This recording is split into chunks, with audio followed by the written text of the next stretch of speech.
River City Soapworks, and you know, I've been soaping for a long time now, but this is my first venture into putting together a video for YouTube. I've decided to go ahead and take the plunge and create a YouTube channel, so thank you for joining me.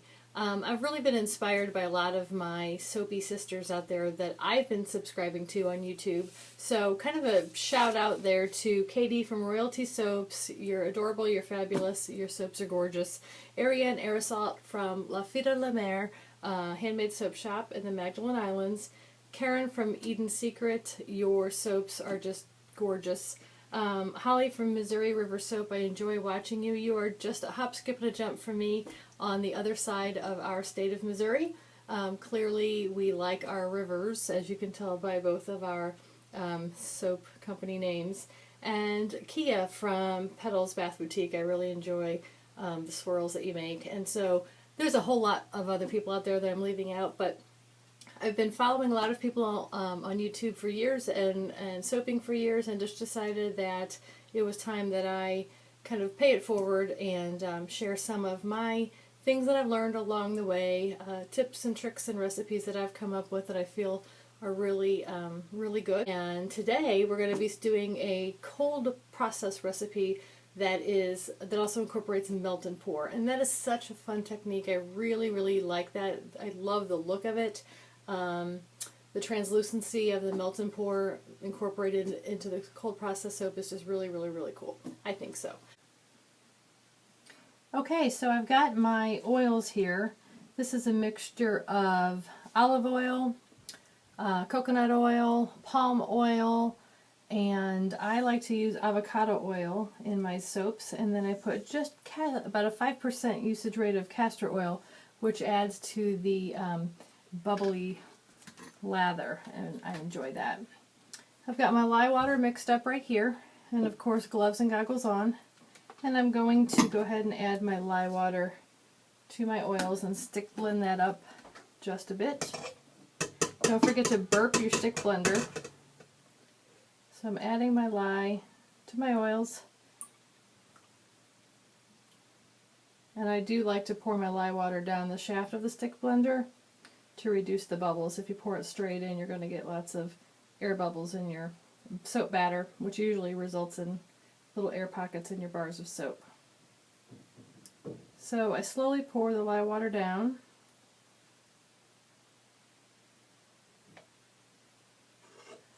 And then I'm going to go ahead, and I don't do a lot of stick blending. I tend to keep my batter at kind of an emulsion stage while I'm still working with it.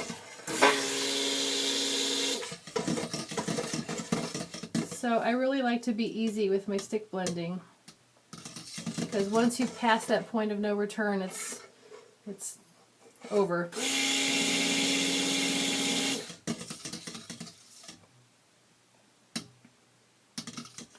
Now what I'm going to do in this soap, as I mentioned, it's a Honey Drizzled Oatmeal. And so it is all one color, but we're doing a couple fun things. We're adding some ground oatmeal to it as a mild exfoliant, and we're also going to be adding some honey-based melt and pour. And I really just like that as a technique. I think it really adds a pretty effect to soaps.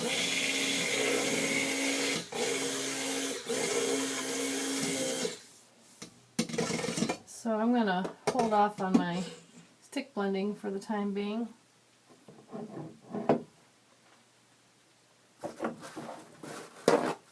Grabbing some paper towels here to set my stick blender on. And I don't use a whole lot of colorant for this, but I do add a little honey beige mica from Brambleberry. So let's start with, I think that's maybe a half a teaspoon. I usually like to whisk these in first, and then I'll come back and I'll hit it with a stick blender.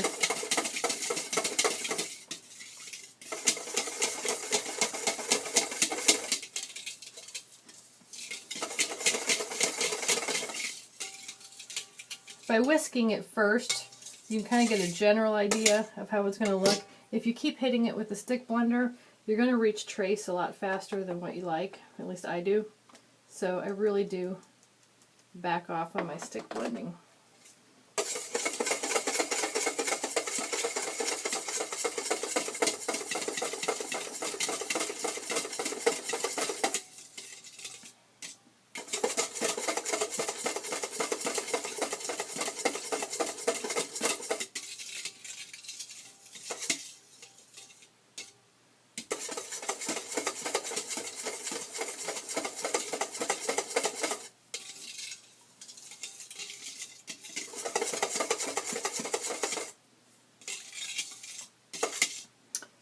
And I think that's the color that I like. If you can see there, it's just kind of a golden honey. I don't really like to do too dark with this one. So I think we're good there. Now you can see what I've done here is I have ground some oatmeal. So I just use regular old-fashioned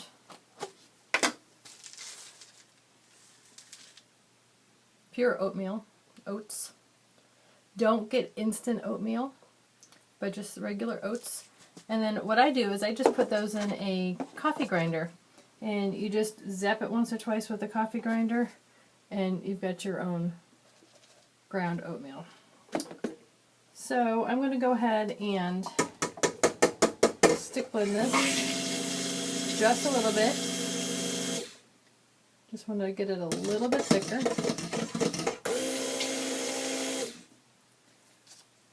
Not too much.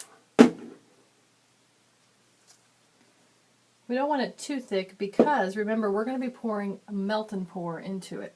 And so we want it to be still liquid enough to accept that melt and pour. So I'm just going to put a little bit of ground oatmeal in there. You don't need much. Don't overdo your ground oatmeal, otherwise you're going to have a really scratchy soap. I like it to be a little bit thicker than that, and so do my customers.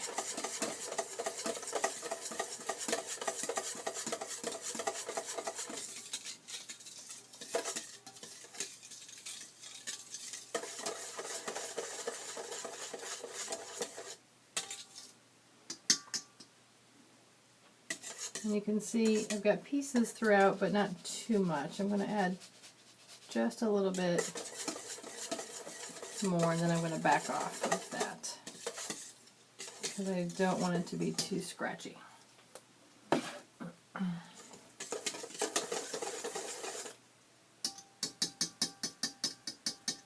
What I haven't done is add the fragrance oil. So I'm going to go ahead and do that. If you've ever been like me and forgotten to add your fragrance oil and not realize it until you get your soap in the mold, it's awful. So this is oatmeal, milk, and honey. Seems to be a classic favorite.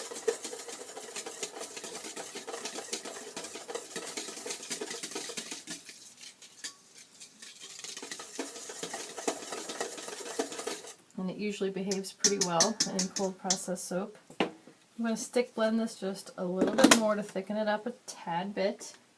Don't forget to still grip your blender.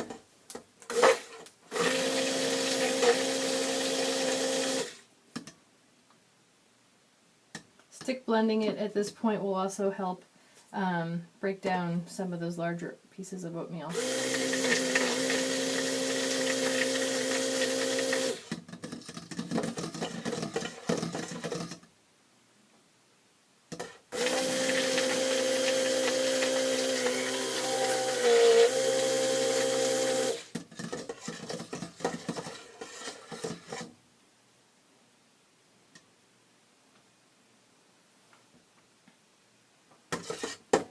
A little bit more.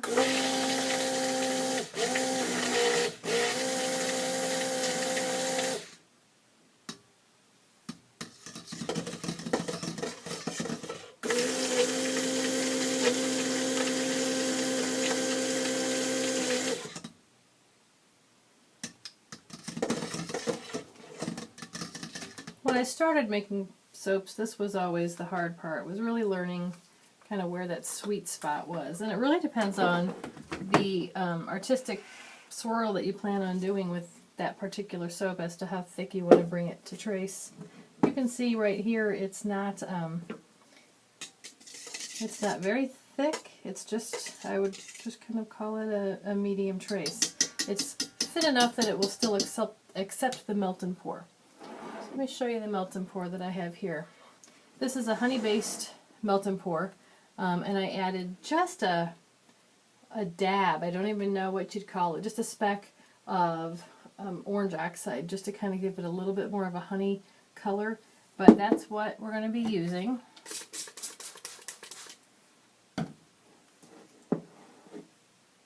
And let me show you the mold we're going to be using.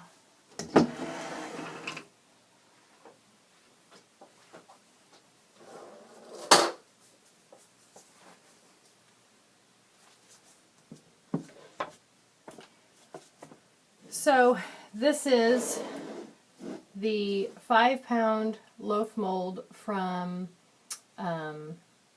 Nurture Soap Supplies, and you can see here the sides come out, and then there's a green silicone mold in here, and then there's a plexiglass lid that slides in to cover your soap. Adjust the camera just a pinch here. So let's see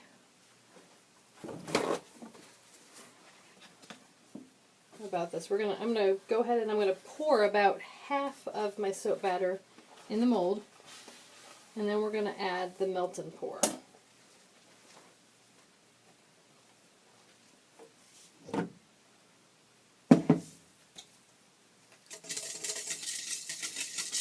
And I'm playing too much and things are starting to get thick. So I'm going to pour about half of it in the mold.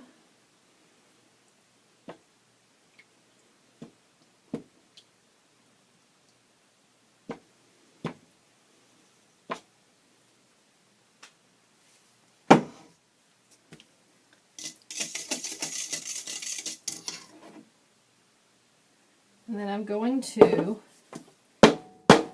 tamp it down a little bit, and then from a very high distance, it's going to be out of the range of the camera, I'm going to pour my melt and pour, my honey-based melt and pour, into the mold from a high distance.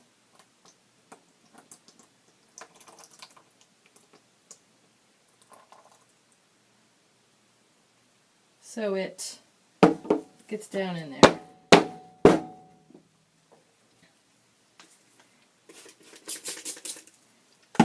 I do spritz it just a little bit because sometimes some bubbles come out. And now we're going to pour more cold process.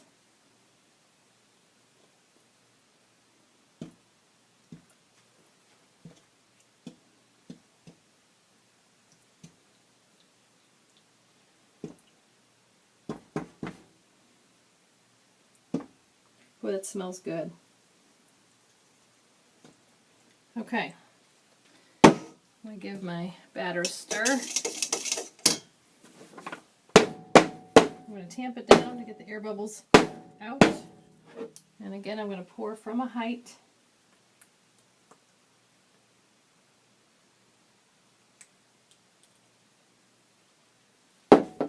Looks good.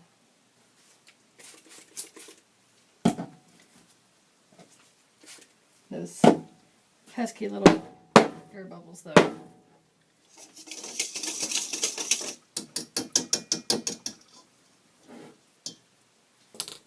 And now I'm going to fill my mold all the way to the top.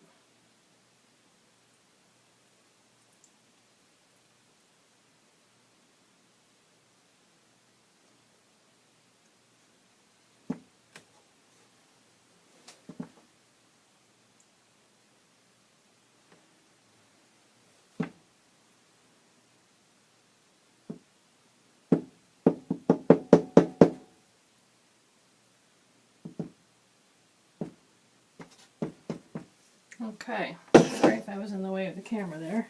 And now I'm going to tamp that down a little bit.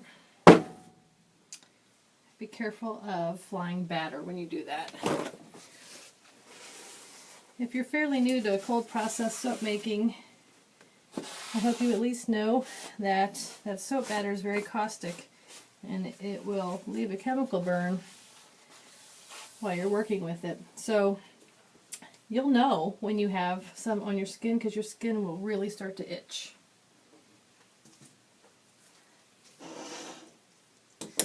I'm going to add a little bit more here, but I'm going to have to start working with my spatula. So the melt and pour was creeping out of the corner there, and I wanted to get that covered. So what I like to do with this particular recipe is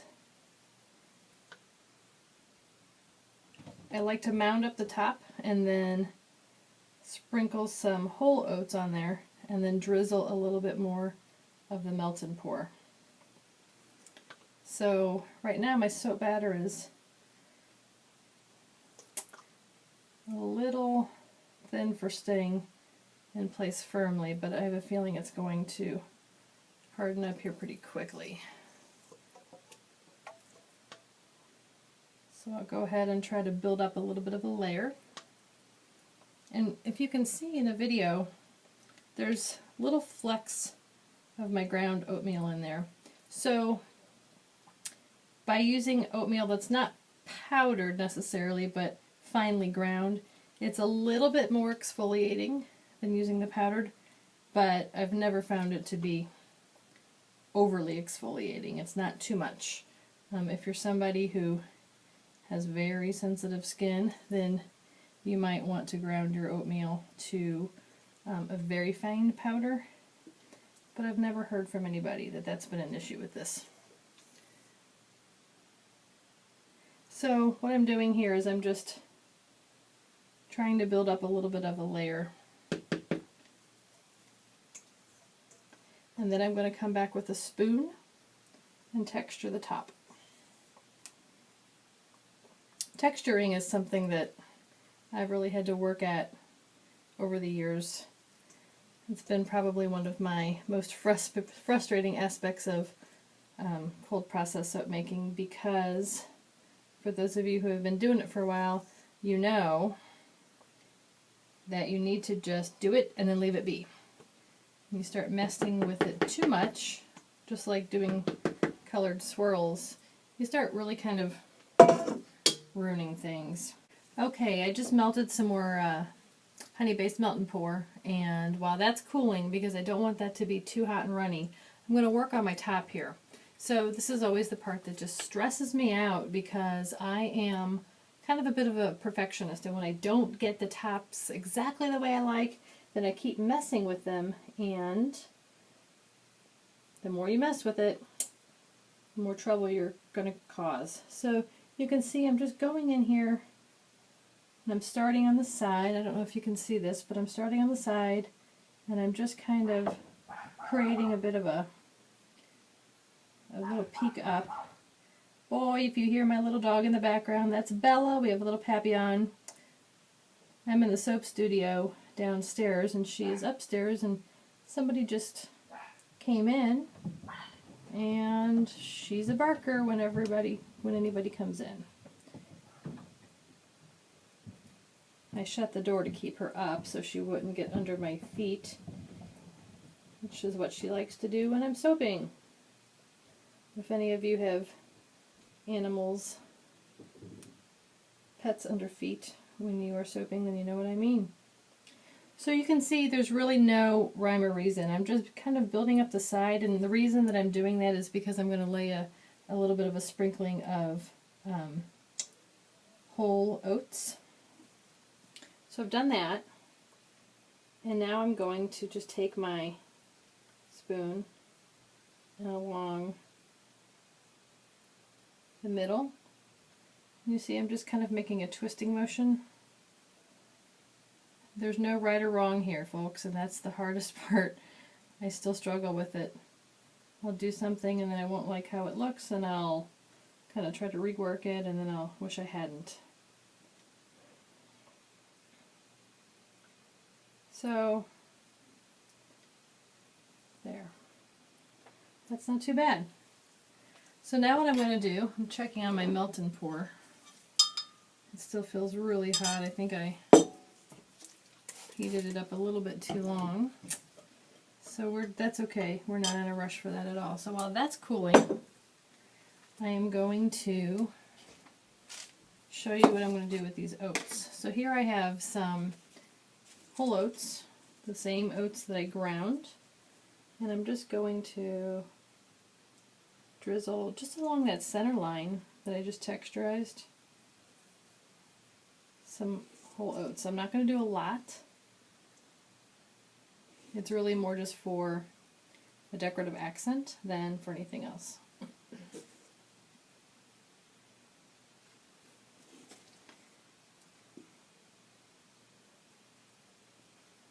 So just kind of putting some along that middle line.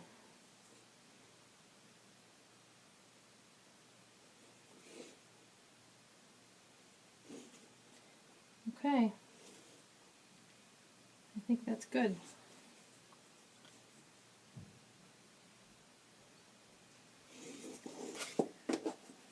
Oh, I always find a spot or two that I think needs something new.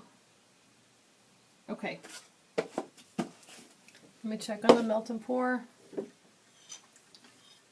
It still feels really warm. I'm going to let that cool quite a bit more. And then I'm going to just drizzle the melt and pour across.